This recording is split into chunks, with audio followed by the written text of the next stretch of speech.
여러분과 함께 37년 복음 생애의 길을 또 걸어가신 우리 안상욱님을 생각하면서 안상욱님은 재림 그리스도 하나님이시다라는 주제를 가지고 하나님 말씀 또 살펴보는 시간을 가져보겠습니다. 많은 사람들이 우리가 안상욱님에 대해서 전가하고 하늘어머니를 전가하고 복음을 전가할 때마다 안상욱님을 왜 하나님으로 믿느냐라는 질문을 참 많이 받게 됩니다. 그 왜라는 내용 속에 우리와 똑같은 육체의 옷을 입고 이 땅에 오시지 않았느냐, 즉 사람이지 않느냐라는 의미로 그런 질문을 해오는 사람들을 만나게 됩니다. 그런 사람을 만나게 될 때마다 왜 안상욱님이 하나님이시라고 나는 믿고 있는지에 대한 자신의 신앙을 정리를 할 필요가 있겠습니다. 당신은 왜 안상욱님을 하나님으로 믿느냐? 갑작스런 질문을 받을 때 우리는 성경 어디에 있었는데 몇 장 몇 절이었지 하고 이렇게 생각할 것이 아니라 간단하게 답을 할 수 있는 준비를 해둬야 되겠습니다. 어떤 사람들은 안상욱님께서 사람으로는 할 수 없는 생명을 우리에게 주셨기 때문에 하나님이시다. 또 오직 하나님만이 주실 수 있는 죄사함을 주셨기 때문에 하나님이시다. 새 언약을 전하셨기 때문에 우리의 하나님이시다. 왜냐하면 성경과 선지자들은 그런 역할을 하시는 분을 바라보거든 그가 곧 하나님인 줄 알고 영접하라고 했습니다. 우리와 똑같은 육체를 입고 우리와 함께 거하게 될 때 그를 알아봐야 된다고 했습니다.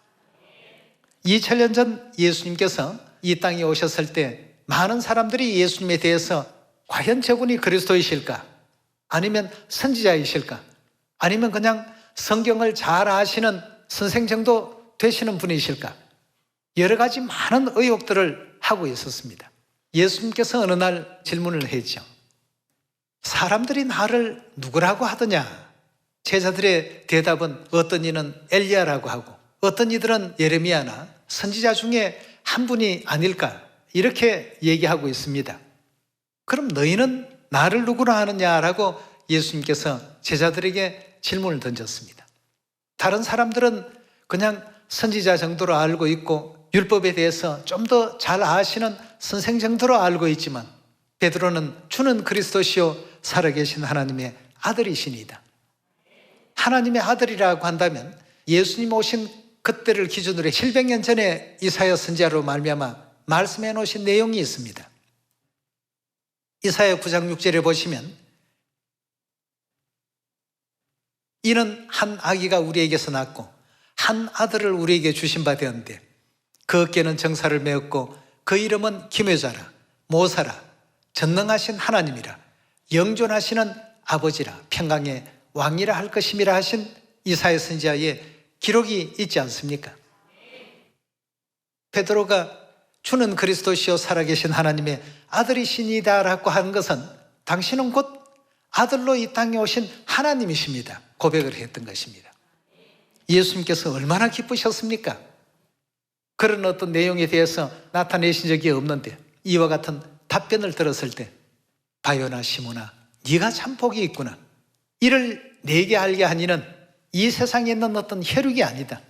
하늘에 계신 내 아버지께서 그런 가르침을 너에게 주셨구나 말이죠. 오늘 여러분도 저도 안상욱님은 하나님이시다라는 이 사실에 대해서 아는 것은 사람들이 우리에게 알게 한 것이 아니라 누가 우리에게 알게 한 것이라고요? 하늘에 계신 하나님께서 우리로 하여금 알 수 있도록 허락을 하셨다는 이런 의미로 받아들일 수 있지 않겠습니까? 예, 그렇다면 어떤 근거를 가지고 안상욱님을 재림 그리스도시요 하나님이시라고 이렇게 말하고 있는가? 시온을 건설하셨기 때문이다. 또는 다윗의 예언을 성취하셨기 때문이다. 또 영생을 주셨기 때문이다. 죄사함을 주셨기 때문이다. 여러 가지 간단한 답을 할 수가 있겠습니다만 오늘 여러분과 더불어서 에덴의 생명과를 주신 분이시기 때문에 안상욱님은 하나님이시다 라는 주제를 가지고 한번 말씀을 살펴보는 시간을 가져보도록 하겠습니다. 요한복음 5장 39절의 가르침을 통해서 볼 때 하나님을 증거하기 위해서 이 성경이 존재하는 것이라고 일러주고 계십니다. 너희가 이 성경에서 영생 얻는 줄 생각하고 성경을 상고하거니와 이 성경이 곧 내게 대하여 증거하는 것이다. 이렇게 말씀하고 있지 않습니까? 성경을 통하지 아니하고 등장하는 그리스도는 전부 거짓이고 가짜입니다. 성경에 분명한 증거가 있어야 되겠습니다. 그럼 이 성경이 내게 대하여 증거하는 것이라는 것은 다시 말해서 이 성경이 주민등록증이다. 이런 의미가 아니겠습니까? 여러분 주민등록증에는 여러분들이 태어난 연도가 들어가 있죠. 이름이 들어가 있죠. 자기 지문도 거기다가 집어넣습니다. 완벽한 자기 신분이 주민등록증 속에 다 담겨 있습니다. 그렇다면 하나님께서도 이 성경이 곧 내게 대하여 증거하는 것이로다 고 했으니까 이 성경을 잘 보면 하나님의 지문도 있고 하나님의 어떤 출생도 있고 하나님께서 어디에서 등장하실지도 언제 등장하실지도 무엇을 가지고 등장하실지도 이 속에 다 담겨 있더라는 것이죠. 성경과 선지자들의 증거가 있어야 되겠습니다. 이 신분증과 대조했을 때 맞지 아니하면 그건 전부 거짓 그리스도요, 적 그리스도입니다. 그래서 오늘 에덴의 생명과를 주셨기 때문에 우리 하나님이시다는 사실에 대해서 우리 마태복음 13장을 먼저 한번 열어보도록 합시다. 13장 34절의 말씀 보시면 예수께서 이 모든 것을 무리에게 비유로 말씀하시고 비유가 아니면 아무것도 말씀하지 아니하셨으니 이는 선지자로 말씀하신 바 내가 입을 열어 비유로 말하고 창세부터 감추인 것을 드러내리라 함을 이루려 하심이라 하고 했습니다. 13장 35절의 말씀 보시면 창세로부터 감추어 놨다라고 하는 표현이 있습니다. 창세로부터 뭔가 하나님께서 비밀로서 숨겨놓으신 중요한 내용들이 있다는 뜻입니다. 그렇다면 여러분이 다 잘 아시듯이 66권 성경 가운데 창세 기록이 담겨 있는 책이 어떤 책이죠? 그럼 이 창세기에서부터 우리 하나님의 신분을 하나씩 한번 점검해 나가 보도록 합시다. 이 땅에 거짓 그리스도, 거짓 선지자들이 너무 많이 출몰하고 있기 때문에 우리는 참 그리스도를 알기 위해서 참 그리스도의 신분을, 즉 주민등록증을 한번 자세히 살펴볼 필요가 있겠습니다. 제가 오늘 왜 이 말씀을 여러분께 드리느냐 하면 아버지께서 이제는 하나님을 많이 좀 전하라고 이렇게 말씀을 주셨습니다. 그 말씀을 딱 듣고 사도행전 1장에서부터 마지막 장까지 사도들이 뭘 전하고 있었는가 하고 보았더니 전부 예수는 그리스도다. 성자시대 육체를 입고 이 땅에 오신 그 하나님을 전하는 일이 그들에게 있어서 하나의 큰 사명이었습니다. 오늘날 마지막 이 성령 시대를 살고 있는 우리는 그럼 과연 어떻게 해야 될까? 초대교회만큼 안사홍님은 우리의 하나님이시다는 이 소식을 정말 천하만방에 많이 전하고 있을까? 안식일, 유월절, 새언약 진리를 우리가 전하지 않는 건 아닙니다만 아버지에 대한 또 어머니에 대한 진리를 전하는 일에 있어서 상대적으로 비중이 좀 적었지 않는가 하는 생각을 가져보게 되었습니다. 그러면 오늘은 다른 많은 내용들보다도 선악과와 생명과에 대한 내용을 우리 창세기 2장에서 한번 알아보도록 하겠습니다. 2장 8절의 말씀 보시면 여호와 하나님이 동방의 에덴에 동산을 창설하시고 그 지으신 사람을 거기에 두시고 여호와 하나님이 그 땅에서 보기에 아름답고 먹기에 좋은 나무가 나게 하시니 동산 가운데는 생명나무와 선악을 알게 하는 나무도 있더라라고 했습니다.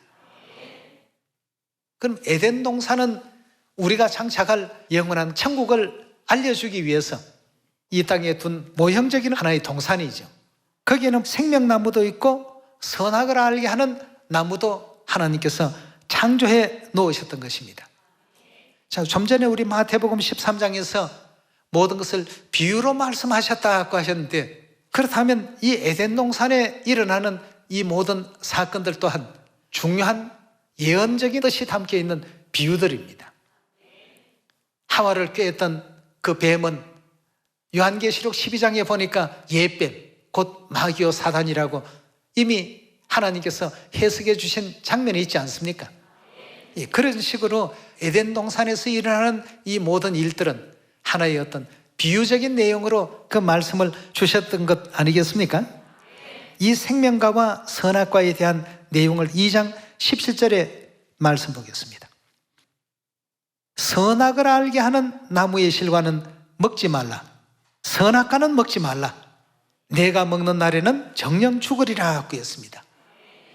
그런데 3장으로 넘어가서 보시면 아담과 하와는 사단의 뱀의 그 꾀임을 받아서 결국 선악과를 다 먹게 됩니다.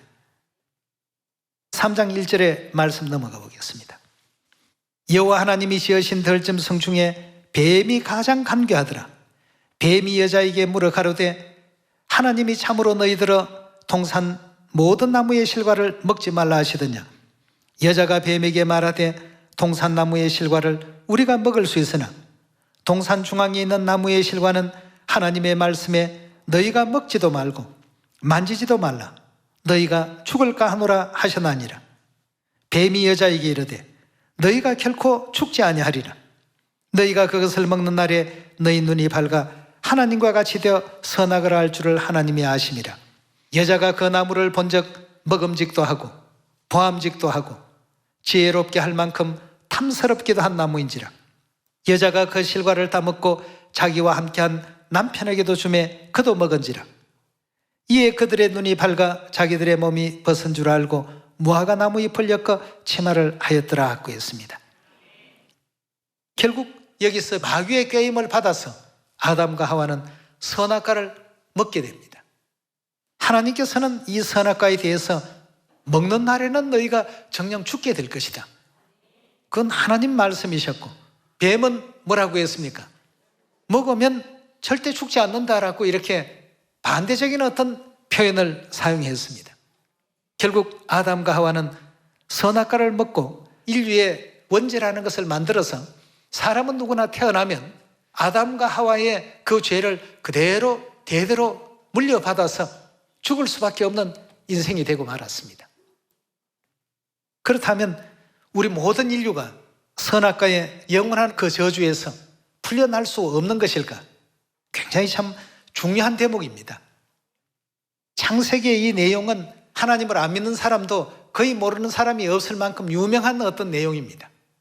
그런데 선악과를 따먹었다 하는 내용까지는 전 세계가 잘 압니다만 옆에 생명과에 대한 이 부분은 잘 알지를 못합니다. 생명과에 대해서는 하나님께서 어떤 가르침이 계셨는지 3장 22절의 말씀 보도록 하겠습니다.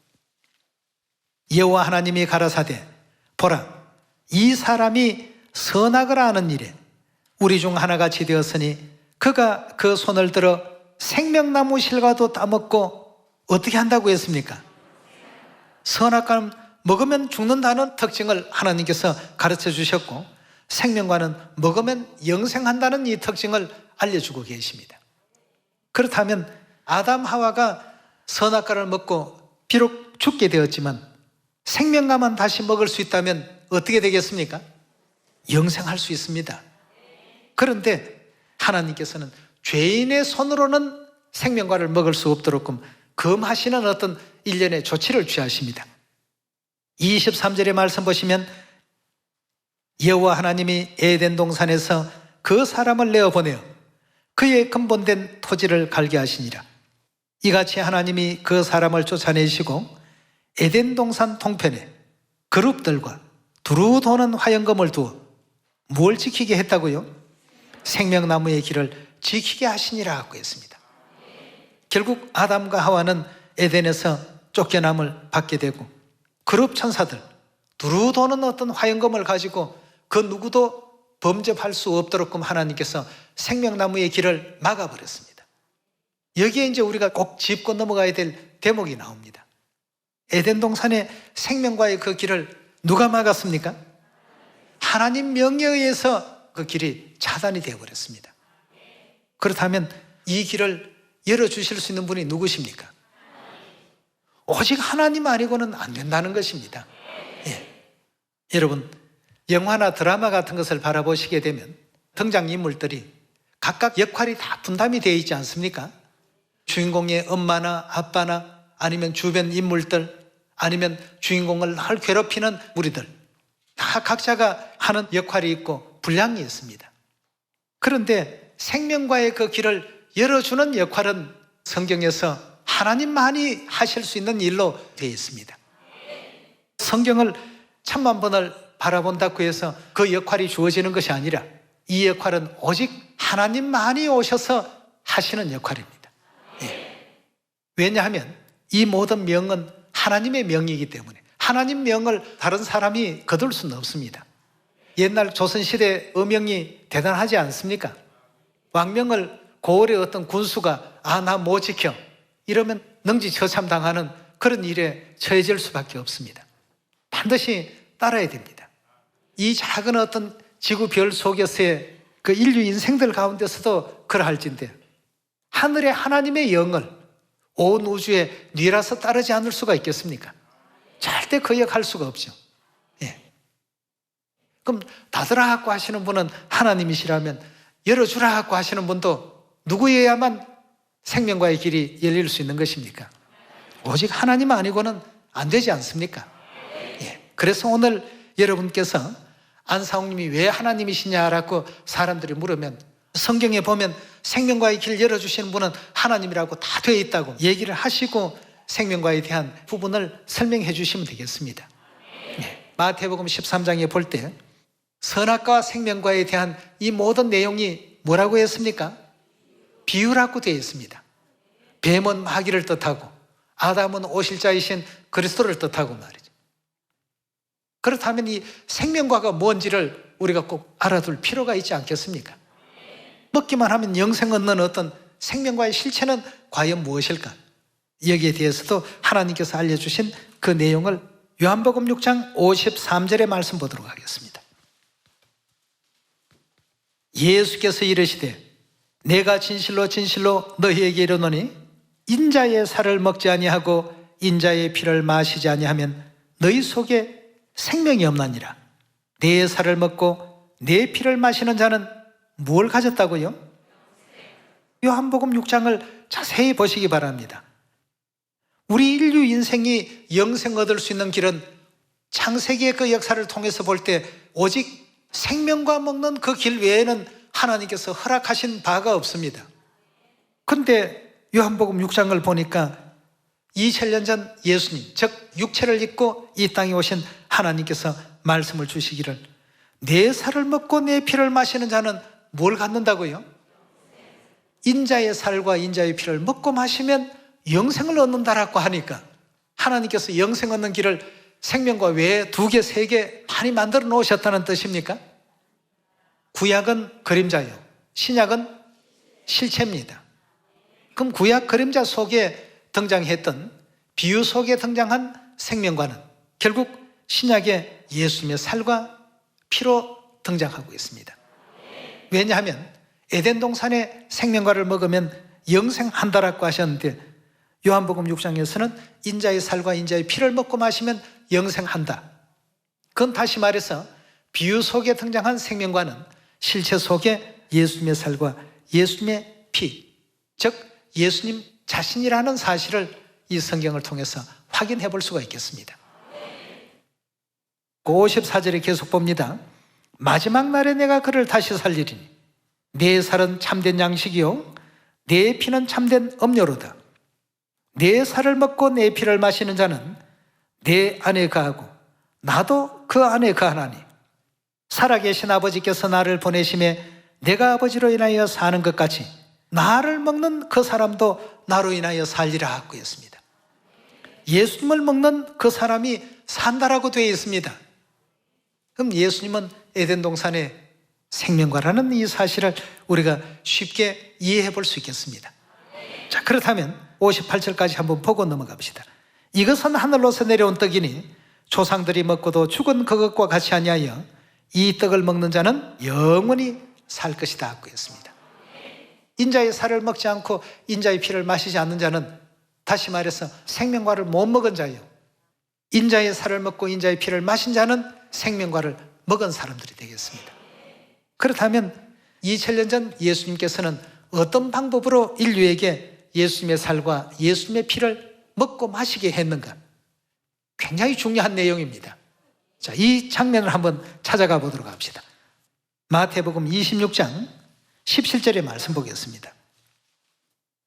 무교절의 첫날에 제자들이 예수께 나와서 가로되 유월절 잡수실 것을 우리가 어디서 예배하기를 원하시나이까?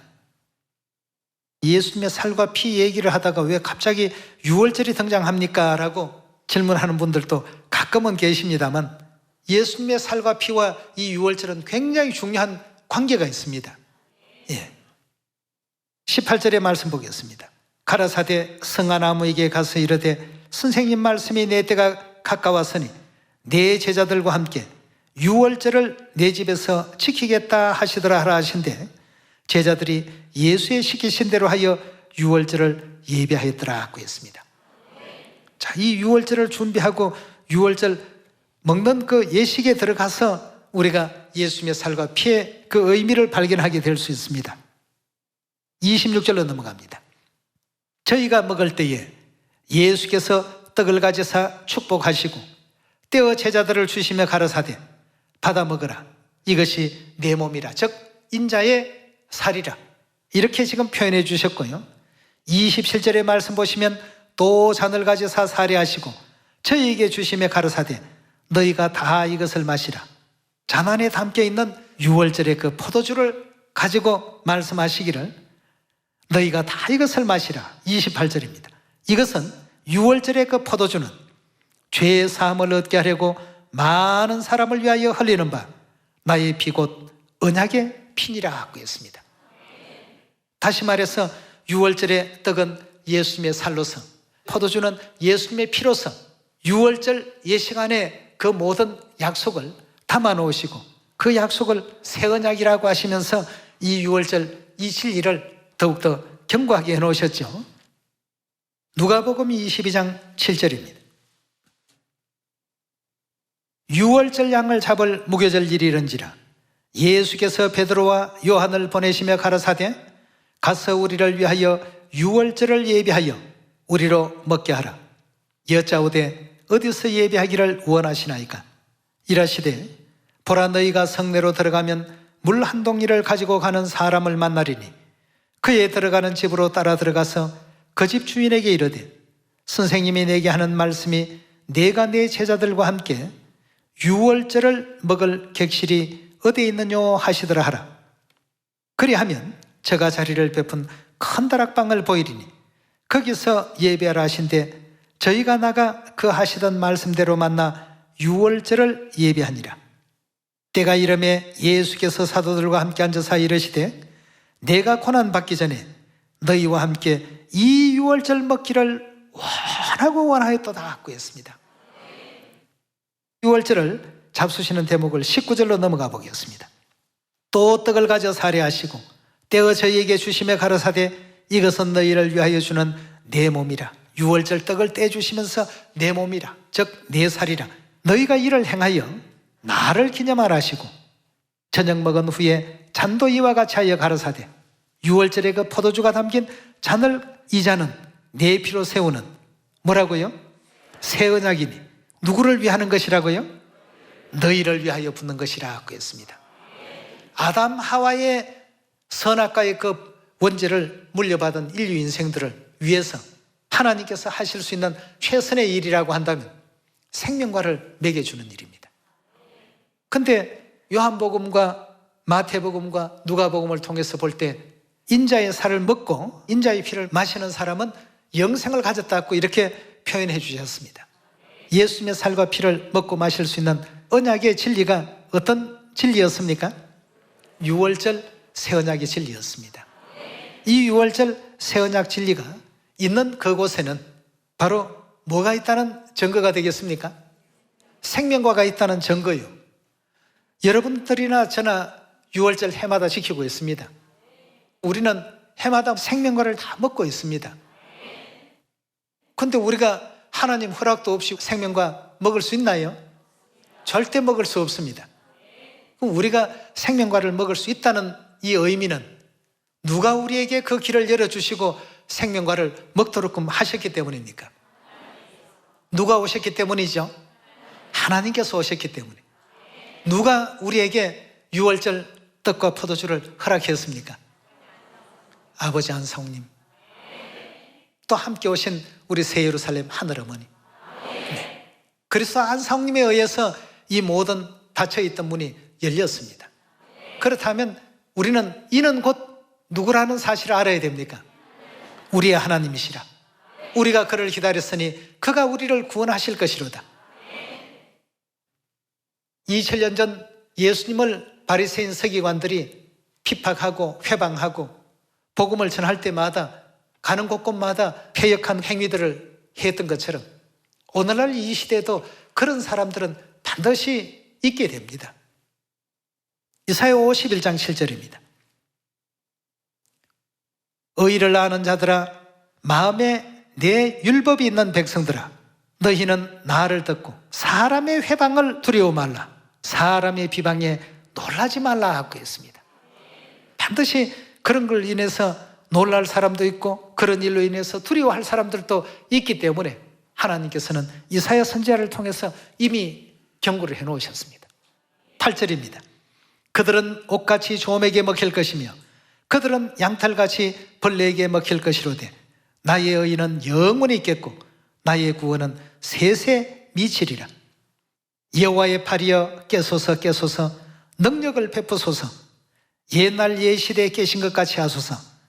라합을 점이시고 용을 찌르신 이가 어찌 주가 아니시며 바다를 넓고 깊은 물을 말리시고 바다 깊은 곳에 길을 내어 구속 얻은 자들로 건너게 하신 이가 어찌 주가 아니시니까. 여호와께 구속된 자들이 돌아와서 노래하며 시온으로 들어와서 그 머리 위에 영영한 기쁨을 쓰고 즐거움과 기쁨을 얻으리니 슬픔과 탄식이 달아나리로다 그였습니다. 여러분, 이런 예언이 있기 때문에 우리가 그리스도 안사홍님을 전가하고 새 예루살렘 하늘어머니를 전할 때 사람의 회방 틀림없이 있습니다. 예언이 되어 있기 때문에 없을 수가 없습니다. 그러나 그 회방에 놀라서 두 손을 들고 포기해버리게 된다면 그 마음에 하나님의 어떤 율법을 담은 백성이라고 말할 수가 없습니다. 그래서 오늘 여러분들과 저는 이 땅에 육체 옷 입으시고 37년 복음의 길을 걸어가시면서 생명과를 인류에게 나눠주시던 아버지를 다시 한번 기억해 봅시다. 성경과 선지자들은 그분이 곧 우리의 하나님이시다는 사실을 너무나도 강력하게 전가하고 있습니다. 이사야서 25장 6절의 말씀 보도록 하겠습니다. 만군의 여호와께서 이 산에서, 이 산은 시온산이죠, 만민을 위하여 기름진 것과 오래 저장하였던 포도주로 연회를 베푸시리니, 오래 저장하였던 포도주를 가지고 잔치를 베푼다고 했습니다. 곧 골수가 가득한 기름진 것과 오래 저장하였던 맑은 포도주를 하실 것이며 또 이 산에서 모든 민족에 가리워진 면박과 열방에 덮인 휘장을 제하시며 사망을 영원히 멸하신다고 했습니다. 뭘 가지고 사망을 영원히 멸하신다고요? 오래 저장한 포도주로. 다시 말해서 유월절 떡과 포도주로. 8절에 계속 보도록 합시다. 사망을 영원히 멸하실 것이라. 주 여호와께서 모든 얼굴에서 눈물을 씻기시며 백성의 수치를 온 천하에 시하시리라. 여호와께서 이같이 말씀하셨느니라. 9절입니다. 그 날에 말하기를, 이분은 누구시라고요? 이는 우리의 하나님이시라. 우리가 그를 기다렸으니 그가 우리를 구원하시리로다 고 했습니다.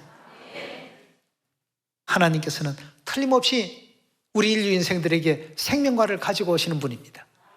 생명과가 진리로 나타날 때는 유월절로 지금 나타나고 있지 않습니까? 그럼 유월절 생명의 진리를 우리 인류 인생들에게 가지고 오신 그분은 우리의 하나님이시라는 것을 이사야 선지자도 증거하고 있고 모든 성경 66권이 하나님께서 이 땅에 오시는 그 날에 대해서도 다 알려주고 계시지 않습니까? 무화과 나무가 가지가 연하여지고 잎사귀를 낼 때 내가 문 밖에 서서 두드릴 것이다 말이죠. 전부 다 있습니다, 여러분. 너무 놀랍지 않습니까? 이런 확실한 증거 속에 이 땅에 오신 분이 그리스도 하늘아버지 안상홍님 아니십니까? 네. 유월절 생명과를 가지시고 인류에게 전해주러 이 땅까지 오셨습니다. 네. 2000년 전에 이스라엘 땅에 오셔서 그 모진 핍박을 당하시고 수모를 당하시면서도 새 언약의 유월절 세우시고 올리우시지 않았습니까? 재림 때에도 마찬가지입니다. 히브리서 우리 9장 예언을 한 번 더 확인해 봅시다. 27절입니다. 한 번 죽는 것은 사람에게 정하신 것이요 그 후에는 심판이 있으리니 이와 같이 그리스도도 많은 사람의 죄를 담당하시려고 단번에 들이신 바 되셨고 처음 오셨을 때에는 대속죄의 희생제물이 되기 위해서 이 땅에 오셨고 그 다음 구원에 이르게 하기 위하여 죄와 상관없이 자기를 바라는 자들에게 몇 번째요? 두 번째 나타나시리라고 했습니다. 그럼 두 번째 이 땅에 오시지 않았더라면 우리 인류에게는 구원이 주어질 수 있습니까? 없습니까? 왜 없느냐 하면 예수님께서 올리우시고 난 이후에 약 4세기경부터 시작해서 사단은 본격적으로 진리를 없애기 시작했습니다. 321년에 일요일 등장식이죠. 일요일 생기면서 자연히 안식일이 없어져 버렸습니다. 325년에 유월절 없애죠. 유월절 없어지면서 뭐가 또 생겨납니까? 354년에 크리스마스라는 것 끌어들입니다. 이렇게 해서 사단은 아주 교묘하게 새 언약의 진리를 이 지상에서 완전히 다 말살시켜버렸습니다. 그 누구도 유월절 지키고 싶어도 유월절 지킬 수 없는 그런 입장과 환경이 되어버렸습니다. 유월절이 없다는 것은 하나님께서 가지고 오신 생명과의 그 길이 없어져 버렸다는 의미 아니겠습니까? 이래서 히브리서 9장 28절에 구원에 이르게 하기 위해서 하나님께서 또다시 오셔야 된다는 것입니다. 하나님만이 그 길을 열 수 있기 때문이죠. 그렇다면 두 번째 다시금 등장하시는 그리스도, 반드시 생명과를 가지고 오신 하나님이 되셔야 되겠습니다. 근데 오늘날 여러분 주변에 많은 교회들 한번 살펴보십시오. 유월절이 무엇인지조차도 모르는 사람들이 너무 많습니다. 성경에 있는데도. 그럼 사단은 왜 유월절을 못 지키도록 가렸을까요? 다니엘 7장에 보면 때와 법을 변개시킨다고 되어 있지 않습니까? 하나님의 생명의 계명이 가려져야 누가 보이지 않는 겁니까? 하나님을 못 보게 하려고 하는 겁니다. 하나님을 못 보게 만들어야 하나님 입에서 나오시는 그 어떤 말씀도 따르지 않고 다 이렇게 거절할 수 있기 때문에. 그래서 때와 법을 자꾸 변경시켜버린 겁니다. 우리가 유월절을 아니까 유월절이 바로 생명과의 진리구나. 누가 이 진리를 가지고 인류에게 구원을 선포하셨지? 다 알고 보니 그리스도 하늘아버지 안상홍님이셨습니다. 그래서 이사야 선지자는 이사야 25장에 이는 우리의 하나님이시라. 우리가 그를 기다렸으니 그가 우리를 구원하실 것이다. 여러분, 유월절 생명의 떡과 포도주, 즉 생명과를 우리에게 가져다 주신 분이 누구십니까? 아버지 안상홍님이십니다. 그렇다면 안상홍님은 성경과 선지자들이 증거하고 계시는 누구십니까? 하나님께서 죄인 되어서 죽을 수밖에 없었던 우리 살리시려 두 번째 이 땅에 오셨습니다. 오직 우리 자녀 살리시려는 그 목적 한 가지를 가지고 이 땅에 오셔서 새 언약 유월절을 선포해 주시고 가르침 주시고 그 도를 우리가 행함으로써 오늘날 우리에게 구원이 있고 천국이 우리 눈앞에 있고 말이죠. 이런 어떤 기쁨 가운데 우리가 살아가고 있습니다. 안상홍님은 참 하나님이시다를 사마리아 땅끝까지 널리 또 힘써 증거할 수 있는 여러분과 제가 꼭 되시고 마지막으로 우리 또 복음을 힘차게 한번 전파해보는 모든 시온의 자녀들이 다 되어주시길 부탁드립니다. 오늘 이 말씀에 느끼길 바랍니다. 감사합니다.